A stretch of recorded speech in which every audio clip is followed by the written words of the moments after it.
Hello friends, welcome back to study कर। मैं हूं आपका दोस्त प्रभाकर।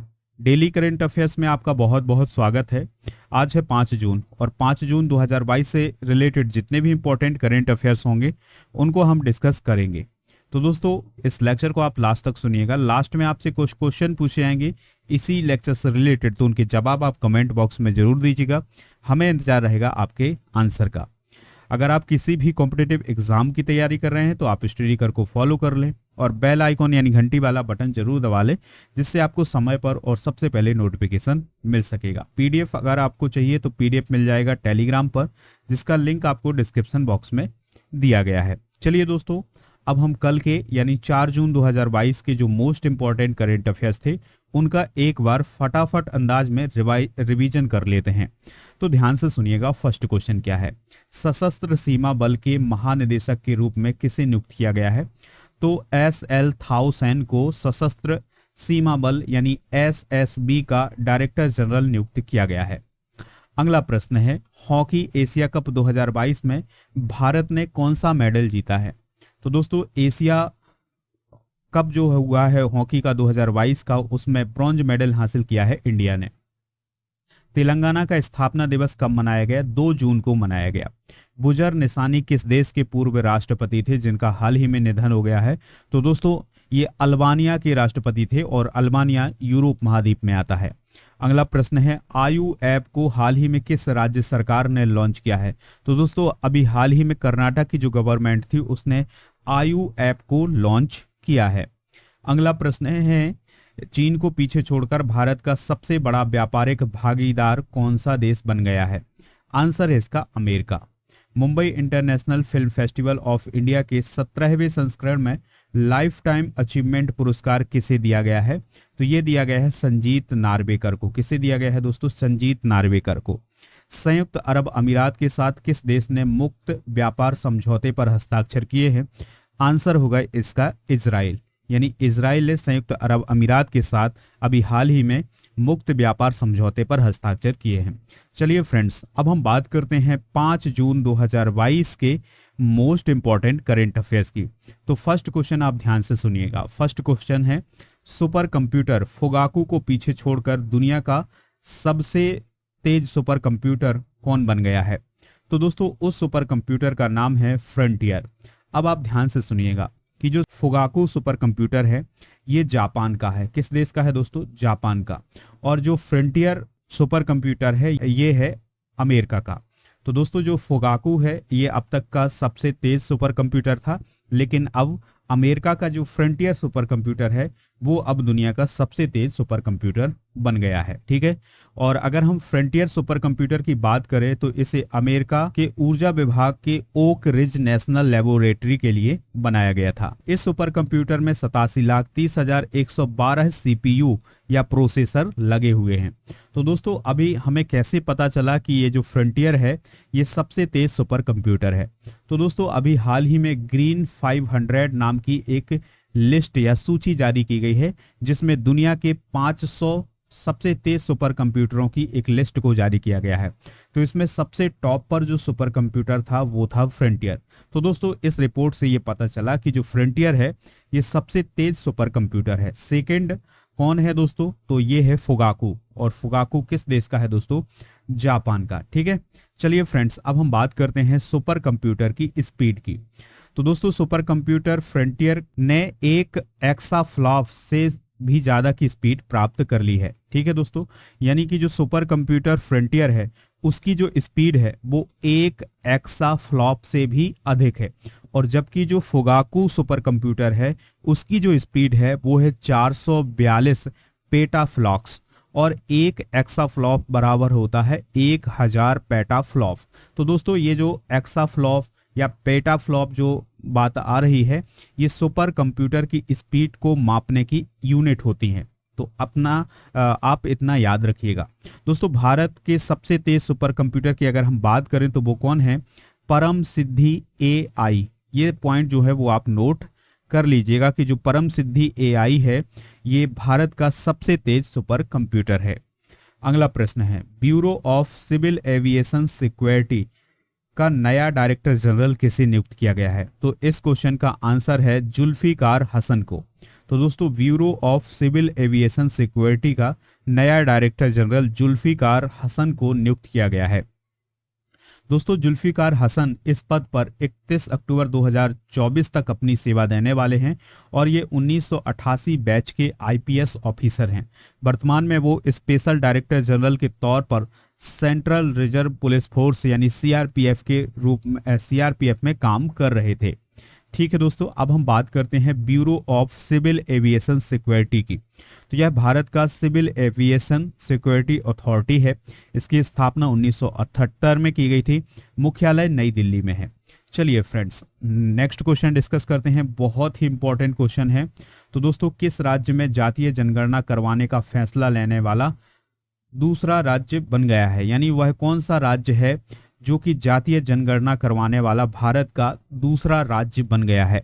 तो उस राज्य का नाम है बिहार। तो बिहार में अभी ये फैसला लिया गया है कि जातीय जनगणना होगी बिहार में। इससे पहले दोस्तों राज्य स्तर पर कर्नाटक ने 2015 में ऐसा किया था, लेकिन जातिगत आंकड़े जारी नहीं किए गए थे। जनगणना करवाई गई थी लेकिन आंकड़ों को जारी नहीं किया गया था।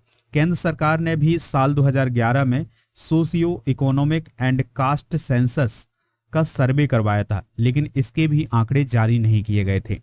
दोस्तों बिहार के जो सीएम हैं वो हैं नीतीश कुमार। तो उनके नेतृत्व में 1 जून 2022 को हुई ऑल पार्टी मीटिंग में यह फैसला लिया गया। इसके बाद 3 जून 2022 को बिहार कैबिनेट ने जातीय जनगणना के प्रस्ताव को मंजूरी दे दी है। तो दोस्तों अब राज्य में जातीय जनगणना के साथ आर्थिक गणना भी की जाएगी। इसके लिए आकस्मिक निधि से 500 करोड़ रुपए भी खर्च किए जाएंगे और ये जो जनगणना है, जातीय जनगणना, ये फरवरी 2023 तक होने वाली है। ठीक है दोस्तों, बात आई है यहाँ पर बिहार की। तो बिहार के बारे में कुछ इंपॉर्टेंट बातें डिस्कस कर लेते हैं, ध्यान से सुनिएगा। बिहार का फॉर्मेशन कब हुआ था? 22 मार्च 1912 को। ठीक है, कब हुआ था? 22 मार्च 1912 को इसका फॉर्मेशन हुआ था, लेकिन इसे राज्य का दर्जा 26 जनवरी 1950 को मिला था। गवर्नर कौन है? फागू चौहान है। चीफ मिनिस्टर हैं Nitish Kumar. Deputy chief minister हैं रेणु देवी और तारकेश्वर प्रसाद। ठीक है दोस्तों, तो ये सभी पॉइंट जो है नोट करते जाइएगा। अब हम बात करते हैं बिहार के पड़ोसी राज्यों की। तो बिहार के पड़ोसी राज्यों में उत्तर प्रदेश आता है, झारखंड आता है, पश्चिम बंगाल आता है और दोस्तों बिहार की जो सीमा है वो नेपाल से भी लगती है। बिहार में काउंसिल की सीटें कितनी हैं? 75 हैं। असेंबली की सीटें कितनी हैं? 243 हैं। राज्यसभा सीटें 16 हैं और लोकसभा सीटें कितनी हैं? 40 हैं। अगला प्रश्न है, आंचल अभियान किस राज्य सरकार के द्वारा शुरू किया गया है? तो दोस्तों आंचल अभियान जो है वो राजस्थान सरकार के द्वारा शुरू किया गया है। तो राजस्थान की जो सरकार है उसने गर्भवती महिलाओं के लिए आंचल अभियान शुरू किया है, जिसमें दोस्तों क्या किया जाता है कि जो गर्भवती महिलाएं हैं उनमें एनीमिया की जांच की जाती है कि यानी उनमें खून की कमी तो नहीं है।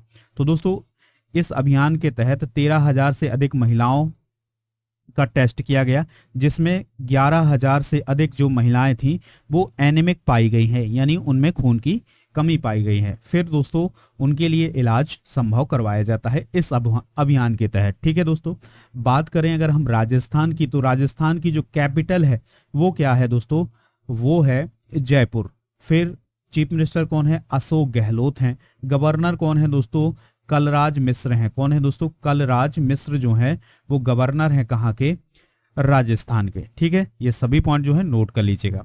अगला प्रश्न है, किस राज्य या केंद्र शासित प्रदेश ने भ्रष्टाचार के खिलाफ शिकायत दर्ज करने के लिए ACB 1440 नामक एक मोबाइल एप्लीकेशन डेवलप किया है? तो दोस्तों ACB 1440 जो मोबाइल एप्लीकेशन है ये किस राज्य सरकार ने लॉन्च किया है? तो आंसर होगा इसका आंध्र प्रदेश। दोस्तों भ्रष्टाचार को मिटाने के लिए जो एंटी करप्शन ब्यूरो है या ACB है, उसने अभी हाल ही में एक ACB 1440 नामक एक मोबाइल ऐप लॉन्च किया है, यानी उसको डेवलप किया है। तो इसमें क्या होगा दोस्तों कि आप किसी भी जो अधिकारी है या फिर कोई भी कर्मचारी है राज्य सरकार से जुड़ा हुआ आंध्र प्रदेश में, तो दोस्तों उसमें क्या किया जाएगा कि उसकी आप लाइव रिपोर्ट कर सकते हैं, यानी आप उसकी तस्वीर को क्लिक करके, ऑडियो वीडियो क्लिक करके और आप उसकी तुरंत शिकायत कर सकते हैं। ठीक है दोस्तों, तो याद रखिएगा ACB 1440 जो नामक मोबाइल एप्लीकेशन है, इसको किसने लॉन्च किया है? आंध्र प्रदेश ने लॉन्च किया है। बात आई है आंध्र प्रदेश की। फॉर्मेशन 1 नवंबर 1956 को हुआ था। कैपिटल क्या है दोस्तों? अमरावती है। यहाँ पर 26 जिले हैं। याद रखिएगा कि ये जो 13 नए जिले हैं अभी बनाए गए हैं आंध्र प्रदेश में। ठीक है दोस्तों, 2021 में इसमें 13 जिले होते थे, लेकिन 2022 में इसमें 13 जिले और ऐड कर दिए गए हैं। तो इस प्रकार से आंध्र प्रदेश में कुल कितने जिले हो गए हैं? 26 जिले हो गए हैं। गवर्नर कौन है दोस्तों? विश्वभूषण हरिचंदन। चीफ मिनिस्टर कौन है? YS जगन मोहन रेड्डी। काउंसिल की सीटें कितनी हैं? 58 है। असेंबली की सीटें 175 है। राज्यसभा की सीटें 11 हैं और लोकसभा की सीटें 25 हैं, यानी 25 हैं। चलिए फ्रेंड्स, नेक्स्ट क्वेश्चन देखते हैं। किस क्रिकेटर को पाकिस्तान को सेवाओं के लिए सितारा ये पाकिस्तान पुरस्कार से सम्मानित किया गया है? तो दोस्तों पाकिस्तान का एक पुरस्कार है जिसे सितारा ये पाकिस्तान कहते हैं। तो ये पुरस्कार हाल ही में किस क्रिकेटर को दिया गया है? तो दोस्तों आंसर है डैरेन समी। वेस्ट इंडीज के लिए खेलते हैं डैरेन समी। तो दोस्तों उन्हें कौन सा पुरस्कार दिया गया है? पाकिस्तान का सितारा ये पाकिस्तान पुरस्कार दिया गया है। ठीक है, उन्हें किस लिए दिया गया है यह पुरस्कार? तो दोस्तों पाकिस्तान में अंतर्राष्ट्रीय क्रिकेट को फिर से शुरू करने के लिए, यानी क्रिकेट को वापस लाने के लिए उनकी जो भूमिका थी, इसके लिए वेस्ट इंडीज के पूर्व कप्तान डैरेन समी को पाकिस्तान का जो सितारा ये पाकिस्तान पुरस्कार है ये दिया गया है। दोस्तों जिस प्रकार से हमारे देश में भारत रत्न होता है, उसी प्रकार से पाकिस्तान में निशान ये पाकिस्तान होता है। तो जो निशान ये पाकिस्तान है, ये सर्वोच्च नागरिक सम्मान है पाकिस्तान का। तो इतना आप याद रखिएगा। ठीक है दोस्तों, चलिए फ्रेंड्स अगला प्रश्न डिस्कस करते हैं, ध्यान से सुनिएगा। उत्तर प्रदेश सरकार ने गोमती नदी के किनारे किस सेवा मुक्त युद्ध पोत का ओपन एयर म्यूजियम बनाने का फैसला किया है? तो दोस्तों आंसर है इसका INS गोमती। अभी हुआ क्या है कि एक युद्ध पोत सेना का रिटायर्ड हुआ है, यानी डीकमीशन हुआ है, उसका नाम है INS गोमती। तो उत्तर प्रदेश सरकार ने क्या किया है कि जो INS गोमती का सामान है, जैसे हेलीकॉप्टर है, राडार है, मिसाइल है, गन है, इन सभी उपकरणों को ला करके लखनऊ में गोमती नदी के किनारे एक ओपन एयर म्यूजियम बनाने का फैसला किया है। ठीक है दोस्तों, तो अब आप समझ गए होंगे कि जो INS गोमती है उसका जो सामान है वो लखनऊ लाया जाएगा, जैसे हेलीकॉप्टर, राडार, मिसाइल, ये सब लाए जाएंगे और फिर उससे ओपन एयर म्यूजियम बनाया जाएगा। इसके लिए दोस्तों पर्यटन विभाग के जो प्रमुख सचिव हैं मुकेश मेश्राम और भारतीय नौसेना के साथ जो एक समझौता हुआ है, इस पर अभी हाल ही में साइन किए गए हैं। ठीक है, चलिए फ्रेंड्स अगला प्रश्न डिस्कस करते हैं, ध्यान से सुनिएगा। लास्ट प्रश्न होगा ये इस लेक्चर का। हाल ही में भजन सोपोरी का निधन हो गया है, वह क्या थे? तो वह एक प्रसिद्ध संतूर वादक थे। क्या थे दोस्तों? संतूर वादक।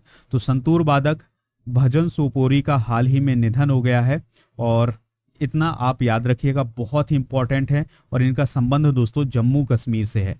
तो इनका जो जन्म है वो 1948 में जम्मू कश्मीर के सोपोर इलाके में हुआ था, इसलिए इनके नाम में भजन सोपोरी जुड़ा हुआ है। ठीक है दोस्तों, 1992 में इन्हें संगीत नाटक अकेडमी पुरस्कार, 2004 में पद्मश्री पुरस्कार और 2009 में उन्हें भारतीय शास्त्रीय संगीत में उनके योगदान के लिए बाबा अलाउद्दीन खान पुरस्कार और 2011 में MN माथुर पुरस्कार से भी सम्मानित किया गया है। चलिए फ्रेंड्स, ये थे आज के मोस्ट इंपॉर्टेंट करेंट अफेयर्स। अब आपसे कुछ क्वेश्चन पूछ रहे हैं तो उनके आंसर आप कमेंट बॉक्स में जरूर दीजिएगा।